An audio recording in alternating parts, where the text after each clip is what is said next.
Legacy overhead, that's what he called me. I was halfway through updating a compliance audit sheet when the video feed crackled to life, and there he was, Matt. 30 years old if we're being generous, probably the kind of guy who used Synergy in bed and thought Excel macros were cutting-edge sorcery. The CFO introduced him as the efficiency fixer, which is corporate code for hatchet man with a smile.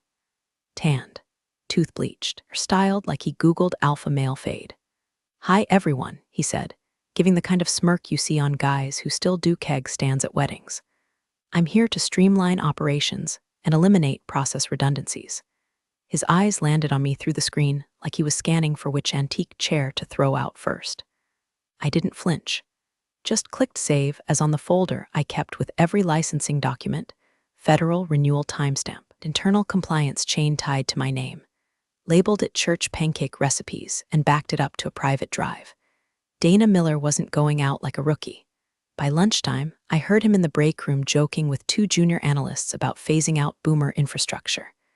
I'm 42, not a boomer, but in Matt's world, if you don't tick-tock your workflow, you're obsolete. Then came the huddle. Open floor plan. Everyone standing around like it was an exorcism of common sense. Matt pulled up a slide deck filled with nonsense phrases like agile compliance ecosystem and decentralized accountability hubs. I watched 3 interns nod like they were witnessing the second coming of Elon Musk. Some of our team members, especially those with legacy responsibilities, will be reassessed to ensure alignment with our lean strategy, he said. Then, staring right at me, "We appreciate your historical contributions, Dana." Historical, like I was a damn sarcophagus in HR's basement. I didn't say a word, just smiled. The kind of smile you give when someone walks into a bear trap you've been camouflaging for a decade. Oh, and quick pause before we keep going. If you're listening and not subscribed, help a soul out. I'm trying to hit 10,000 subscribers so I can finally afford a chair without a missing wheel.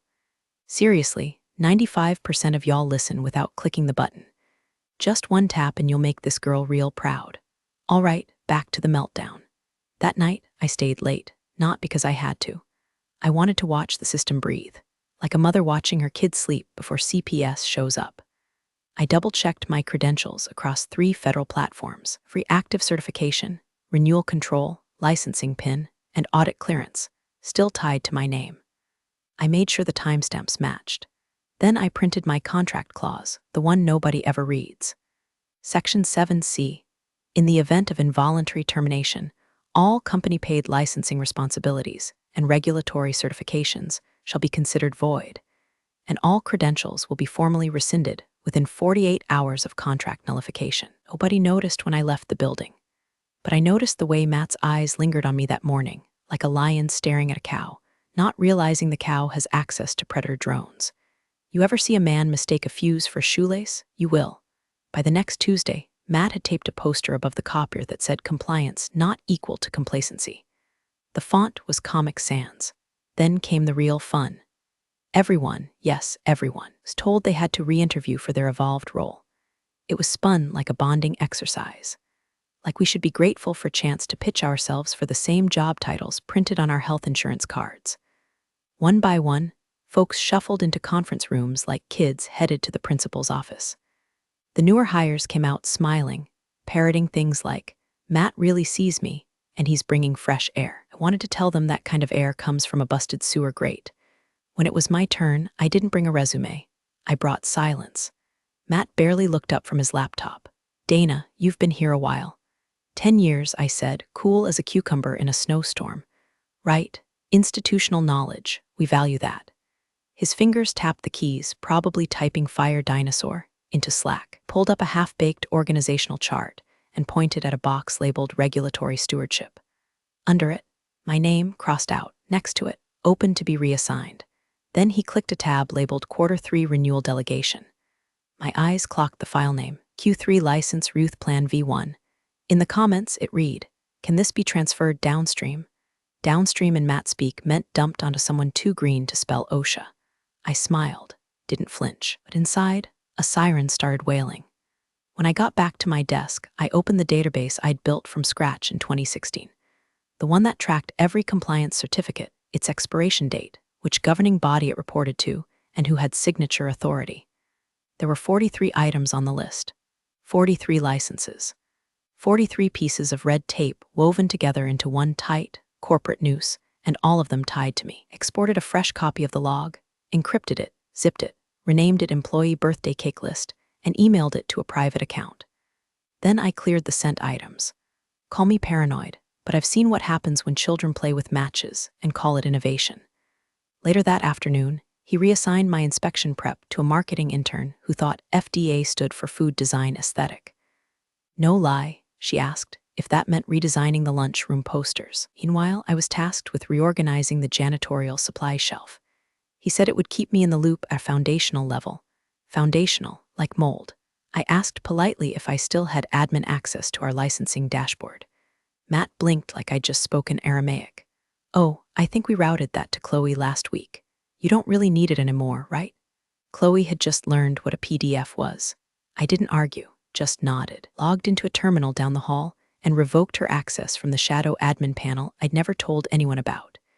If I was getting kicked off the ship, I wasn't leaving the map behind. I walked past Matt's glass-walled office later that day. He was laughing on a call, something about scrubbing out the old wood. He didn't notice me watching, but I noticed something. The fuse was shorter now, and the room smelled like smoke. The first time I heard them laughing, I let it slide. It was 3 of the junior analysts, fresh from college, still wet behind the ears and smug with borrowed confidence, hovering over a printout of my old compliance flowchart like it was a cave painting. This thing uses color codes like it's a Crayola box, one snorted. Another added, she even timestamps everything manually. Does she know automation exists? They were clustered near the break room like a pack of overconfident poodles, sipping cold brew and dropping buzzwords like agile iteration and machine learning integration, as if those phrases had ever stopped a federal audit. I walked past, head high, but my spine burned. By Wednesday, I'd been locked out of 3 internal dashboards, 2 of which I designed. No warning, no access request. Just a red 403 screen and a pop-up that said, "Contact your system administrator." Spoiler, I was the system administrator, or had been. Emailed IT, no reply. I tried calling HR. The voicemail was colder than January in Detroit. Finally got a real person after 4 attempts. They said, "Sorry, Dana. All HR requests now go through your departmental manager." That's Matt. Like they were announcing the second coming, but with more hair gel and less divine oversight. I didn't reply. Just hung up and stared at my monitor, empty but glowing. Been cut off from every meaningful interface in less than a week. No explanations. Just streamlining. Matt was smart in that insidious MBA way. Never enough to build something, but just smart enough to know how to dismantle it under the cover of policy updates and reorg memos. He'd started slipping little grenades into his weekly updates to leadership, legacy processes under review, potential staffing overlaps, redundant certification management identified. That last one was cute, like you could overlap a federally mandated authority signature tied to my biometric profile. I'd become a walking contradiction, officially employed but strategically erased. So I scheduled a 10-minute slot at a notary office, quiet little place above a nail salon on Monroe Avenue. No fanfare. Just me, a stiff chair, a form titled Voluntary Relinquishment of Licensing Authority. I didn't sign it yet, just notarized the option.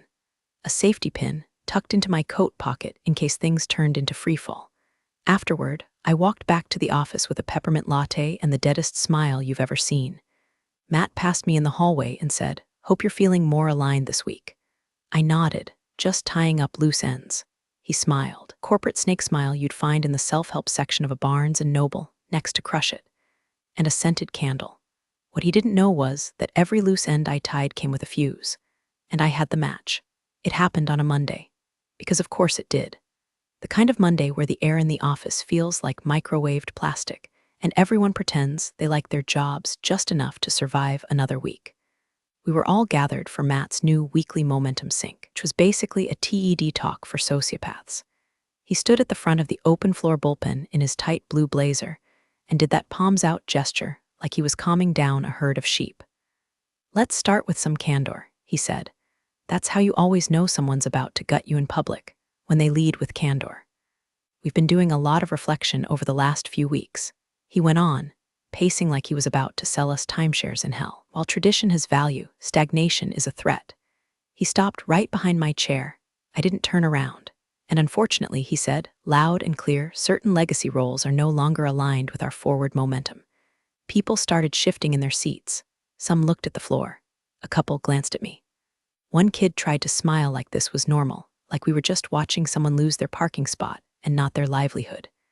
Then came the final. Effective immediately, Matt announced, Dana Miller's position has been phased out.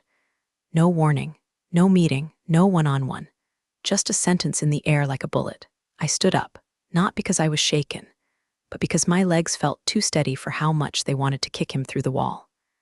HR, two of them, both young, both avoiding eye contact, walked up holding a glossy folder like they were delivering communion.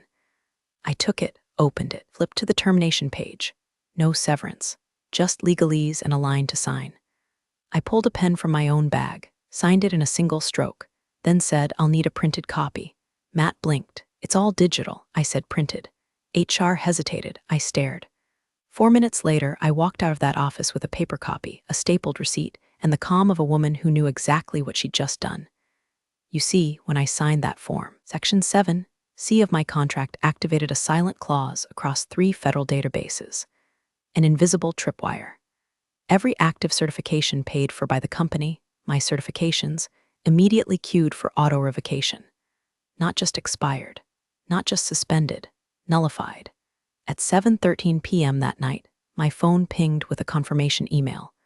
Your authority over licenses #CN 8835-44, #FD 2210-98, and #MDR 5081-02 has been formally relinquished.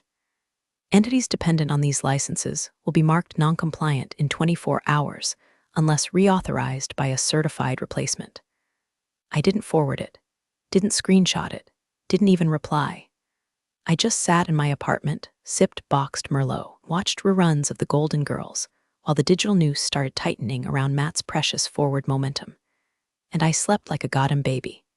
Wednesday morning started with a whimper and a very expensive box of nothing. At 9:04 a.m., procurement tried to confirm shipment of medical-grade filtration components for one of our biotech clients, stuff you don't even breathe near without 3 signatures and a biohazard stamp. The vendor's reply, cannot fulfill shipment. Receiving entity listed as inactive. License CN 8835-44 expired. Contact listed certifying officer. Guess who that was? 10 minutes later, IT started logging anomalies. Logins failed. API calls choked. A scheduled data sync to the FDA's audit portal returned a rejection code. Invalid license holder. That same hour, our internal license dashboard, once as clean and green as a freshly mowed lawn, started lighting up like a Christmas tree in hell. Red alerts. Inactive flags. Credentials marked orphaned. Matt, ever the smooth-brained diplomat, strolled into the operations pod with a to-go cup from some downtown cafe and said, we'll just update the contact info. One of the compliance analysts, poor kid named Renee, tried to explain. Sir, contact updates require certification reauthorization. Dana was the certifying officer. Legally, Matt blinked, so do it anyway. She was the only credentialed officer with reauthorization authority across all active verticals. No one else is registered with the Federal Compliance Board, and the re-registration period, it takes weeks. There was a silence. Not the awkward kind, the fatal kind. Like watching someone realize the iceberg isn't going to move. Matt rubbed his temples and muttered, why the hell didn't anyone tell me this earlier? Renee, barely old enough to rent a car, replied. Dana was the one who told people that. Meanwhile, I was at home, in sweatpants, eating knockoff Cheerios and reading the whole thread from an anonymous email chain a former colleague had quietly blind copied me into. Someone even included a screenshot of Matt's Slack message to legal. Anyone know how to override a license expiry tag in the dashboard thingy? Called it a thingy. That dashboard had been my baby for 5 years. I designed it to lock down tighter than Fort Knox if certain revocation events fired. It wasn't just bureaucratic, it was surgical. If someone without the proper credentials tried to access a certification, it blacklisted their IP and auto-reported the intrusion to internal audit logs, which IT also discovered that afternoon, because Matt had tried to brute force his way in. By lunchtime, HR was getting panicked pings from upper management. Can we get Dana back? Does her NDA prevent communication? Who signed off on this? Nobody answered, because the only person who could have was too busy figuring out if she wanted soup or wings for lunch. Spoiler, I went with both. That evening, I opened LinkedIn and checked the old company page. Still proudly boasted federally certified across all operations. I almost felt bad. Almost. Instead, I smiled, because I knew by Thursday that lie was going to cost them more than just pride. The seeds were sprouting, and the vines were tightening. Friday morning came with sirens no one could hear, just the soft ping of a calendar alert and the thud of panic dropping into Matt's soy latte-filled gut. FDA randomized site inspection 10 o'clock a.m. It was legit.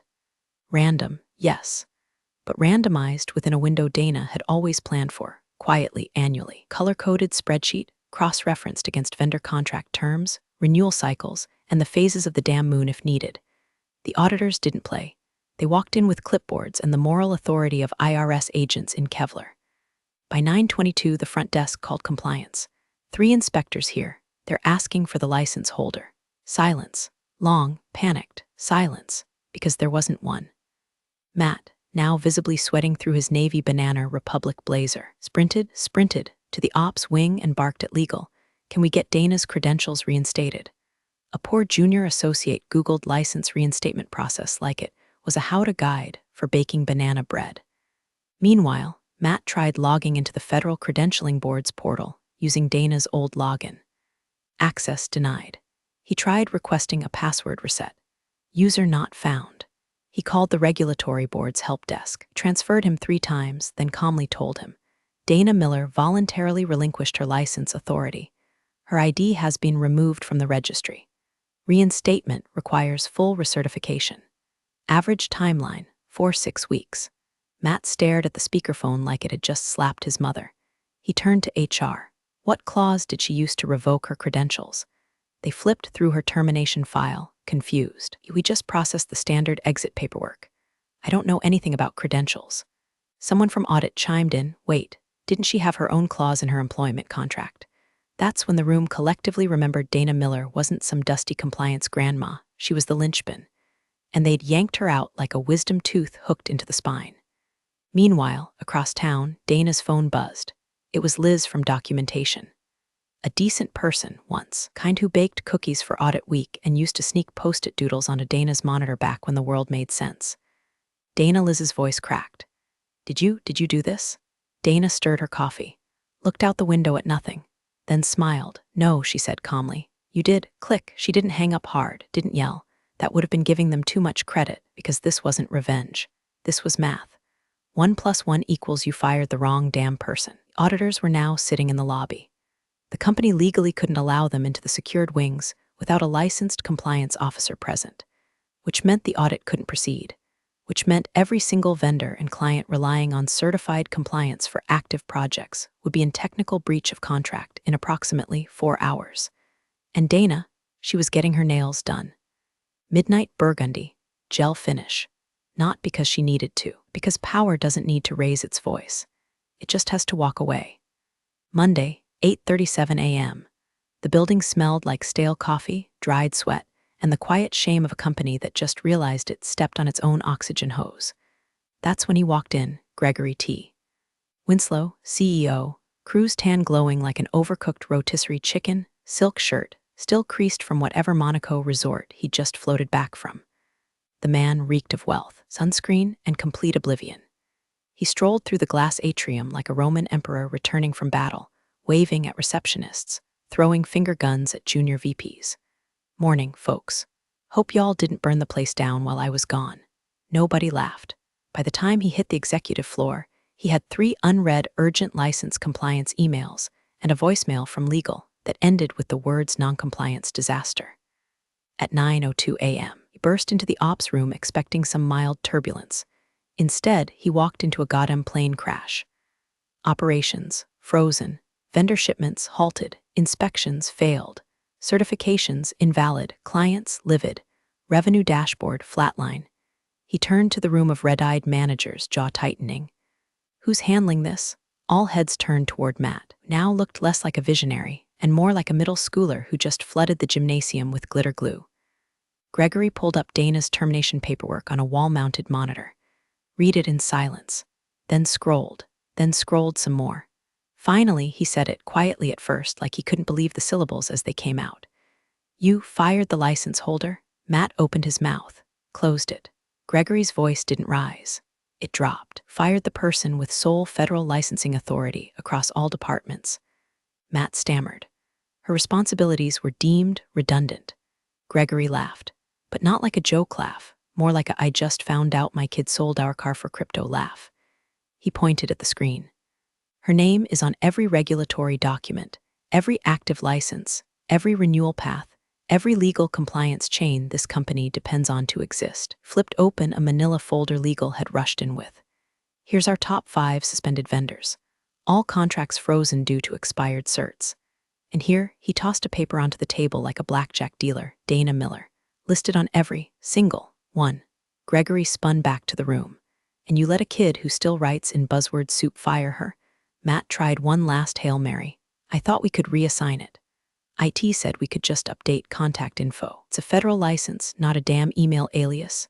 Gregory thundered. Silence. Then he grabbed his phone, looked up Dana's contact. Nothing. HR piped up. We tried reaching her. She's unresponsive. Gregory sighed, sat down, rubbed his temples like the sunburn had crawled behind his eyes. Then, get her back, Matt coughed. She might not want to come back. Gregory looked at him like he was a bug crawling across a Brioni loafer. Oh, she'll come back, he said. We'll pay. Ravel, name a wing after her if we have to. But deep down, even he knew. The woman they tossed like moldy leftovers now held the keys to their entire damn kingdom, and she wasn't standing at the gate anymore. She'd built another castle, and inside every blueprint they were scrambling to recover, her name was still printed in permanent ink. Justice didn't scream. It just watched the guilty bleed out on their own spreadsheets. By noon, Ina's inbox had 6 messages flagged high priority from at Winslow Enterprises Com, and 1 voicemail from an assistant named Trevor, who sounded like he hadn't slept since Thursday and might be on the verge of selling a kidney for leverage. The subject line on the final email: urgent, return requested by CEO directive. Dana didn't open it right away. She finished her late breakfast, 2 eggs over medium, sourdough toast. The smug silence of a woman whose enemies were now taking meetings under fluorescent lights, while she basked in the soft hum of a home espresso machine. Across the city, Gregory Winslow was pacing his executive suite like a lion forced into customer service. Matt. Oh, Matt was now Associate Project Liaison Level 2, which is corporate for sit down, shut up, and don't touch anything that requires a password. His standing desk was replaced with a creaky hand-me-down, his monitor downgraded to a 19-inch square. The only thing agile about Matt now was the speed with which he got thrown under the bus. Gregory had legal draft up a proposal to Dana within hours. Consulting role effective immediately. Term contract, 6 months minimum. Reduced salary, but generous bonuses promised based on results. And of course, a full gag order. No social media, no interviews, no comments to regulators. Total silence. The offer came wrapped in digital gold ribbon and a groveling note. Dana, we recognize the critical nature of your previous contributions. Please consider this opportunity to help us restore operational integrity. We are prepared to be flexible. Let's rebuild together. Greg Dana reread it twice. No mention of an apology. No ownership of what happened. Just veiled desperation dressed in HR drag. She composed a reply. Subject, return requested by CEO Directive Gregory. I appreciate the offer. Truly. Unfortunately, I don't return to burned buildings, especially the ones where I was thrown into the fire for streamlining. As requested, please find attached a highlighted copy of my signed termination clause, Section 7C.